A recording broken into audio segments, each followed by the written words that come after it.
परम आदरणीय हम सबके आदर्श पूर्व मंत्री श्रीमान हेमाराम जी चौधरी साहब, जैसलमेर के पूर्व विधायक रूपाराम जी धंधे साहब, पसपदरा के पूर्व विधायक मदन जी प्रजापत, चौटन के पूर्व विधायक पद्माराम जी और आज ही नवनियुक्त बाड़मेर कार्यकारी जिला अध्यक्ष गफूर खान जी, मालहोत्रा के नवनियुक्त कार्यकारी जिला अध्यक्ष गोपाराम जी,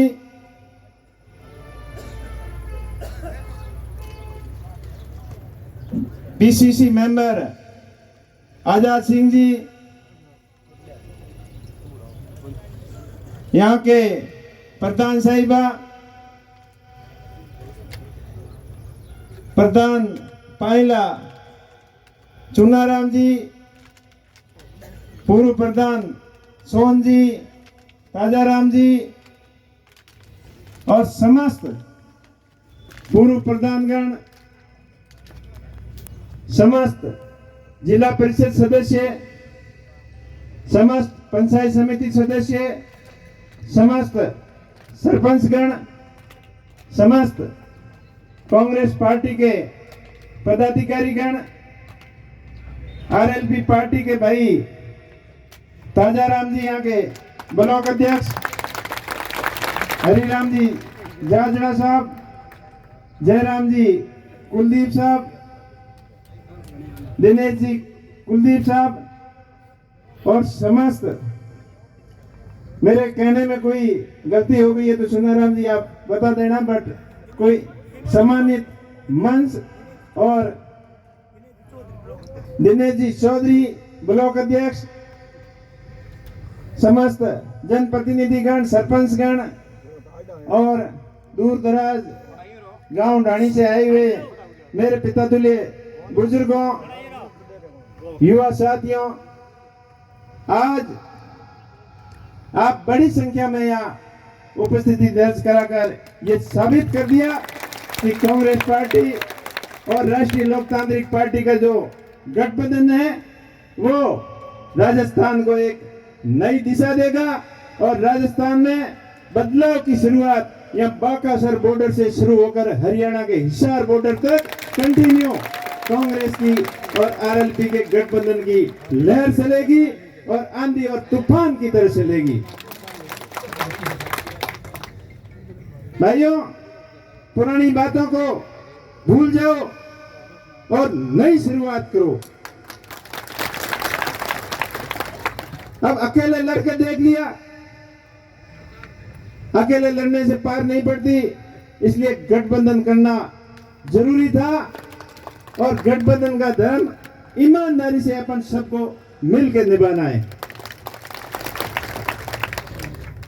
मैं मेरी बात करूं तो मैंने पिछले 2 चुनाव बायतू से लड़े और बायतू की जनता ने मुझे खूब प्यार, प्रेम और आशीर्वाद दिया और दूसरी बार तो बिल्कुल ईवीएम के अंदर तो आपने जिता दिया था, लेकिन मेरा भाग्य नहीं था, या यूं कहो कि जयपुर वाला रास्ता मेरे लिए ठीक नहीं था, इसलिए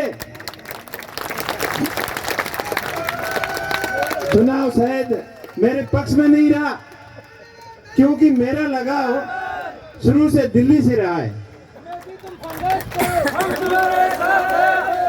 जब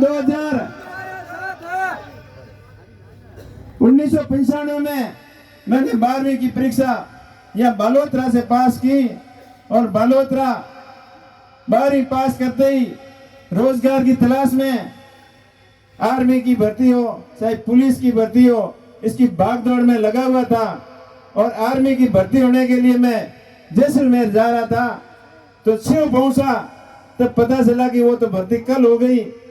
तो किसी सज्जन ने मुझे बताया कि वापस आप जाओ और बाड़मेर के अंदर एक दिल्ली पुलिस की भर्ती आई हुई है। हमारे लिए नाम भी नया था। उस समय माननीय राम निवासी मिर्जा साहब अपने यहाँ के सांसद हुआ करते थे और उनकी एक दूरगामी सोच थी कि दिल्ली को मजबूत करने के लिए दिल्ली के अंदर दिल्ली की पुलिस समस्त राज्यों से सिलेक्ट करके लाएं ताकि दिल्ली का शासन सही हिसाब से चलता रहे। भाग्य की बात थी, वहां गए और वहां भर्ती हो गए। उसके बाद में दिल्ली पुलिस की 10 साल तक नौकरी की, लेकिन नौकरी में भी मेरा ज्यादा वहां मन नहीं लगा। शुरू से ही कुछ नया करने की इच्छा रहती थी। मेरी इच्छा तो थी कि वहां से मैं पढ़कर अच्छा बड़ा अफसर बनूं और अफसरों की लाल बत्ती वाली गाड़ियां देखते थे तब अंदर से एक नई आवाज आ रही थी कि भाई तुझे ये कांस्टेबल की नौकरी नहीं करनी है, अफसर बनना है। प्रयास किया लेकिन उसके अंदर सफलता के इर्द गिर्द थे नहीं। तब नौकरी को छोड़कर अपना खुद का व्यवसाय वहीं दिल्ली से ही शुरू किया और वहां नौकरी करते करते 2006 के अंदर अपना खुद का काम शुरू किया और वो भी हैंडीक्राफ्ट का एक्सपोर्ट का काम बहुत बढ़िया चला। 2010 आते आते बढ़िया काम चल रहा था और मैं जर्मनी के अंदर बैठा था। तब गांव वालों ने एक नई पुकार लगाई कि उमेश जी आपको गांव का सरपंच बनाएंगे। कुछ दिल मान नहीं रहा था लेकिन मनवार का कच्चा था। लोगों ने मुझे कई बार बोला तो हाँ भर्ती आ गया। गांव वालों ने सरपंच बना दिया। सरपंच में भी जमा नहीं मामला। तो ऐसे कुछ प्रोग्रेस करने के लिए कुछ करना पड़ेगा।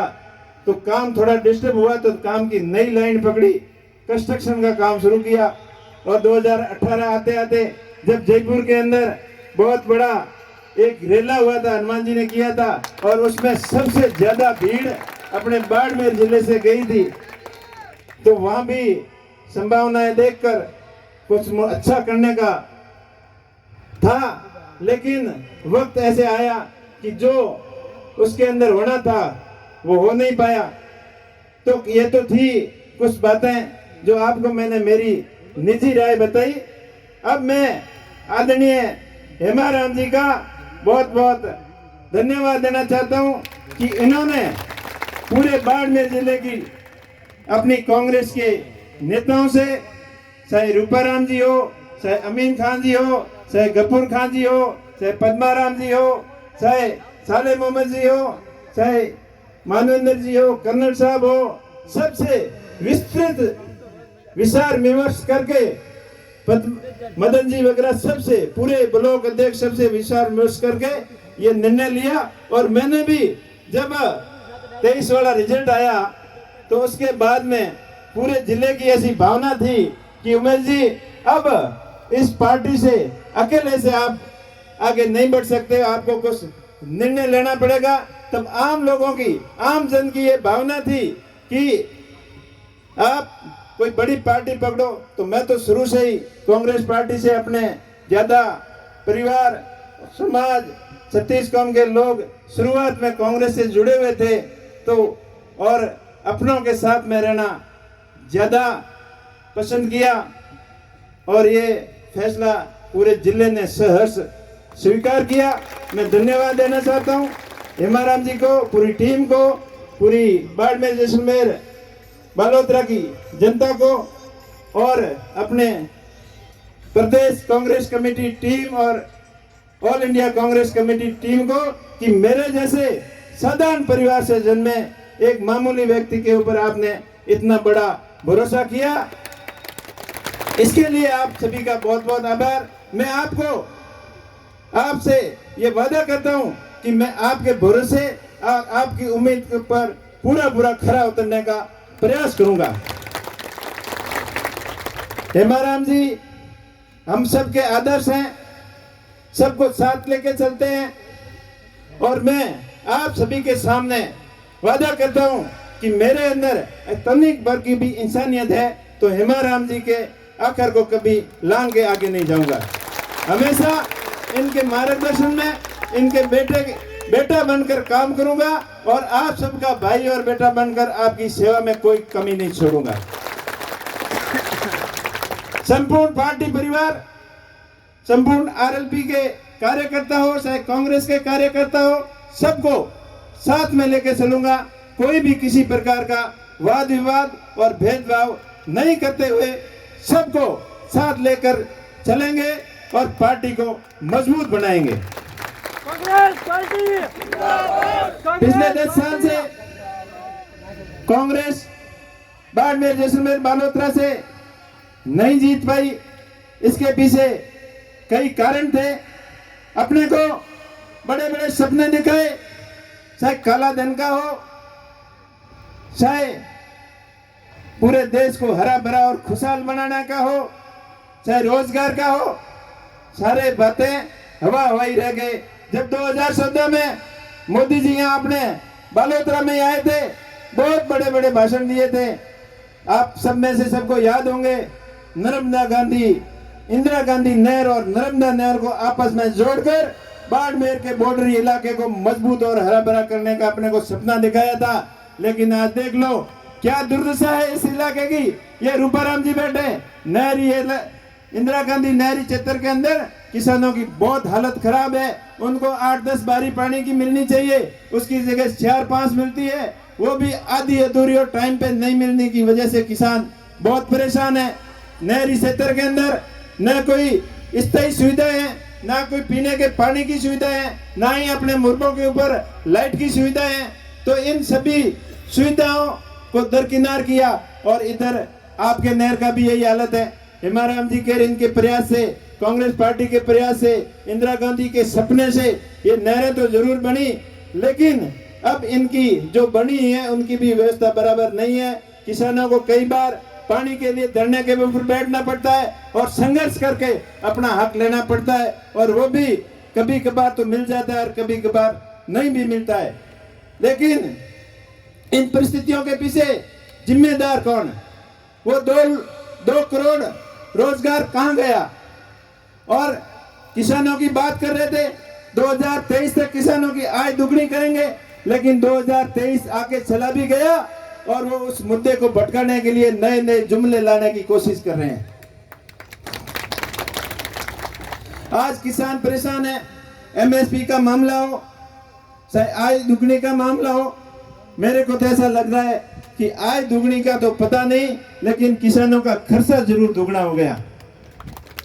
टाइम से बिजली नहीं आती, बिजली के वोल्टेज पूरे नहीं आते और हर तरीके से किसान परेशान है। और दूसरा जो सबसे बड़ा माही बांध का जो मामला था, अभी ताजाराम जी बता रहे थे, ये बात मोदी जी ने भी वहां बताई थी कि आपकी लूणी नदी को नदियों से नदियों जोड़ने की स्कीम का जो सपना अटल बिहारी जी ने दिखाया था, लेकिन इन्होंने उसके ऊपर काम नहीं किया, खाली बातें की।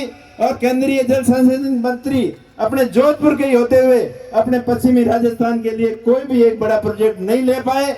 और अपने को ये लूणी नदी वाली जो माई बांध परियोजना थी उसके लिए अपना अभी तक इंतजार कर रहे हैं। माननीय उच्चतम न्यायालय ने कई बार अपने पक्ष में निर्णय देने के बाद में भी उस समझौते का उल्लंघन किया जा रहा है। जब गुजरात सरकार और राजस्थान सरकार के साथ में समझौता हुआ था, उस समय राजस्थान सरकार ने कोई व्यवस्था बैठी नहीं थी, तो ये समझौता हुआ था कि 10 साल बाद में गुजरात सरकार अपने खर्चे से इस परियोजना से पानी की नहर लगा के उसकी व्यवस्था गुजरात सरकार कराएगी और अपने हिस्से का पानी देगी। लेकिन गुजरात सरकार ने राजस्थान सरकार के साथ, राजस्थान के किसानों के साथ गुजरात सरकार और केंद्र सरकार ने मिलकर कुठाराघात किया और अभी तक वो परियोजना अटकी पड़ी है। अब चुनाव नजदीक है, तब वो आपको कोई जुमला बता सकते हैं। अभी लेटर की राजनीति चल रही थी, वो अपने को अभी कोई लेटर दिखा के कर सकते हैं कि हमने ये कर दिया वो कर दिया, लेकिन उसके लिए भी मजबूती से आपका भाई वहां सबसे बड़ी पंचायत के अंदर आपकी मजबूती से पैरवी करेगा। आपने जिन उम्मीदों के साथ माननीय कैलाश जी को यहां से चुन के भेजा और वह मंत्री भी बन गए, लेकिन आप बताओ बाड़मेर, जैसलमेर, बालोतरा के लिए कोई एक बड़ा प्रोजेक्ट यहाँ लाके इन्होंने किया है तो आप बताओ। सपने जरूर दिखाए थे, जैसलमेर, बाड़मेर और गुजरात को सीधी रेल से जोड़ने का। 2014-15 के बजट में 5,000 करोड़ रुपए भी स्वीकृत हुए थे, लेकिन एक पैसा खर्च नहीं हुआ और वो योजना